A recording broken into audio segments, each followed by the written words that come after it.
Halo Sobat Kontan, berjumpa lagi bersama kami. Kami kali ini mau mewawancarai Ibu Maya Kamdani selaku Direktur Utama BNP Paribas Asset Management. Kali ini kami meminta pandangan dari Ibu Maya mengenai pandangan pasar, Bu, khususnya di industri reksadana, Bu. Iya. Kalau Ibu melihat perkembangan industri reksadana saat ini, Bu, ya mungkin perbandingannya dari awal tahun gitu, Bu. Kira-kira apa aja sih yang terjadi dari awal tahun ini? Mungkin dari bagaimana saham mempengaruhi reksadananya ataupun pasar surat utama mempengaruhi kinerjanya atau seperti apa? Ya, industri reksadana sendiri juga selama tahun ini ada perkembangan walaupun masih relatif kecil ya. Tapi itu kan juga banyak dipengaruhi oleh pergerakan pasar. Tapi yang kami juga melihat animo dari masyarakat untuk berinvestasi itu kecenderungannya naik. Tapi memang pilihan investasi sekarang makin banyak. Jadi tidak hanya reksadana gitu ya. Dan para investor, calon investor juga kan semakin pandai dan semakin banyak informasi tentang instrumen investasi. Jadi reksadana menjadi salah satu alternatif pilihan di luar pilihan investasi yang ada lainnya.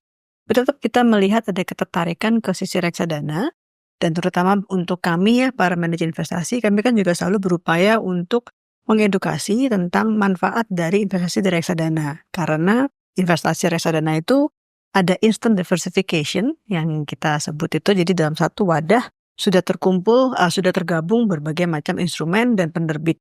Jadi risikonya pun juga lebih terkontrol. Jadi ada diversifikasi, kemudian juga dari kita juga melihatnya instrumen yang sangat sesuai untuk para pemula. Karena minimum investasinya relatif kecil, sangat terjangkau. Dan kalau dijadikan sebagai alat tabungan gitu ya, jadi untuk diiur secara reguler, itu juga bisa memberikan manfaat yang akan baik untuk para investor. Artinya bisa dibilang di tengah banyaknya pilihan instrumen investasi, Bu, ya, reksadana masih jadi pilihan juga, Masih jadi pilihan. terutama bagi investor pemula. Betul, tapi memang masih perlu banyak dilakukan edukasi ke para investor, bahkan sekarang generasi yang muda nih. Nah, jadi tetap masih perlu terus digaungkan tentang manfaat dari reksadana ini dan apa itu reksadana supaya mereka lebih kenal. Kalau BNP Paribas AM sendiri, Bu, ya, untuk produk-produk unggulannya itu di mana aja, Bu, untuk reksadananya? Kalau kami ada di hampir semua jenis kelas aset reksadana ya. Jadi kami ada di reksadana pasar uang, di reksadana pendapatan tetap, reksadana campuran, dan juga reksadana saham. Reksadana saham pun kita juga ada berbagai macam, ada yang rupiah, ada yang dolar juga. Yang dolar itu kebanyakan kita sebagai reksadana syariah berbasis efek luar negeri. Ada juga yang berbentuk reksadana indeks juga yang kami kelola. Dari banyaknya aset yang dikelola ini, salah satunya itu reksadana BNP Paribas itu memimpin di kelas indeks, Bu, ya, kalau nggak salah, dengan dana kelolaan terbesar, Bu. Mungkin bisa diceritakan sendiri, Bu, untuk reksadana indeks BNP Paribas yang Sri Hati ya? Iya. Jadi reksadana indeks Sri Hati itu kami luncurkan kalau saya nggak salah ini 2018. Kenapa kami waktu itu memilih untuk masuk ke reksadana indeks? Karena kita juga melihat pada saat itu kan banyak sekali investor pemula, investor muda juga, yang mungkin masih belum terlalu paham tentang reksadana. Karena mereka belum tahu bagaimana mencari informasi tentang reksadana, risk return profile seperti apa, ini jenis investasi apa. Nah, jadi kita berpikir bahwa reksadana indeks itu salah satu reksadana yang sesuai justru untuk investor pemula. Kenapa? Karena reksadana indeks itu kan mereplikasi suatu indeks tertentu. Untuk case-nya reksadana BNP Paribas Sri Hati, kami mereplikasi indeks Sri Hati. Nah, jadi investor pemula tuh tinggal melihat pergerakan indeks Sri Hatinya sendiri, isinya pun transparan, jadi sangat gampang untuk dipantau. Nah, itu yang salah satu alasan kenapa kami mencoba masuk ke reksadana indeks. Dan dengan edukasi yang kami lakukan kepada para investor, bagaimana mudah berinvestasi lewat reksadana indeks, pelan-pelan mulai bertumbuh reksadana indeks itu ya sampai dengan sekarang. Jadi market leader di reksadana indeks. Betul. Dan juga BNP Paribas concern di reksadana ESG juga, Bu, ya? Betul. Ya, kalau boleh diceritakan apa aja yang udah diluncurkan dan mungkin rencana ke depan di ESG seperti apa, Bu? Jadi ESG atau sustainability ya, Mas, ya. Untuk BNP Paribas Asset Management itu memang sudah menjadi suatu komitmen kami secara grup perusahaan di seluruh dunia. Jadi kalau di seluruh dunia, BNP Paribas Asset Management sudah mulai masuk ke sustainability ataupun produk investasi yang berbasis ESG itu sejak 2002. Jadi sudah 22 tahun ya, berarti kalau secara global. Di Indonesia kami mulai di 2016.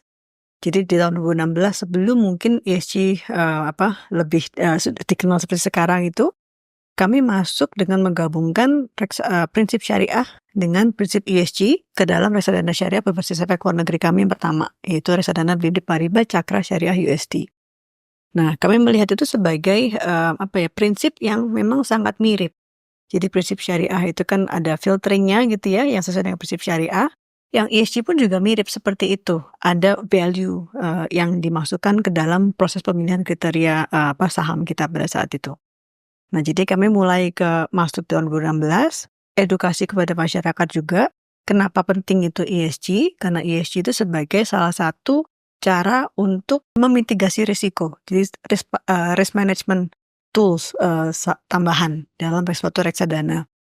Nah, ya pelan-pelan investor mulai tertarik gitu, pelan-pelan memahami, tapi memang baru mungkin bisa dibilang 2 tahun belakangan ya, atau bahkan tahun terakhir inilah makin hype-nya lebih terdengar gitu, apalagi dengan sejak pemerintah juga mencanangkan tentang program mereka mencapai net zero dan banyak sekali event-event juga tentang sustainability gitu ya. Nah, jadi mulai kesadarannya pelan-pelan mulai bertambah. Kalau secara umum sekarang ini untuk total dana kelolaan BNP Paribas sendiri seperti apa?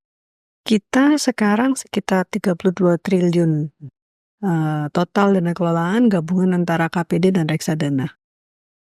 Untuk menambah dana kelolaan, Bu, kira-kira apa aja sih yang bakal dilakukan BNP Paribas ke depan? Kami tentu saja itu akan terus berupaya untuk mengeluarkan solusi investasi kepada investor kami, bisa dalam bentuk reksadana juga bisa, maupun bentuk KPD juga bisa, karena kami meng-cater 2 segmen nasabah. Yang pasti yang kami lakukan adalah terus berupaya untuk menggali apa yang diperlukan oleh investor. Dari sisi kelas asetnya, temanya, peraturan yang terkait. Jadi kami akan selalu sesuaikan dari 3 itu. Nah, ke depannya juga kami akan terus berupaya untuk mencari solusi-solusi yang mungkin dapat memenuhi kebutuhan investor retail maupun nasabah institusi juga. Kira-kira ada bocoran nggak, Bu? Tahun ini yang mungkin meluncurkan reksadana baru? Reksadana baru nanti kalau ada nanti saya ini deh. Kami pasti akan kontak Mas Akmal ini. Oke, baik. Ya, saya rasa udah banyak kami mendapatkan informasi dari Bu Maya. Terima kasih banyak Bu atas waktunya dan informasinya. Terima kasih banyak, sama-sama. Terima kasih sahabat konten. Sampai jumpa lagi di konten kami selanjutnya.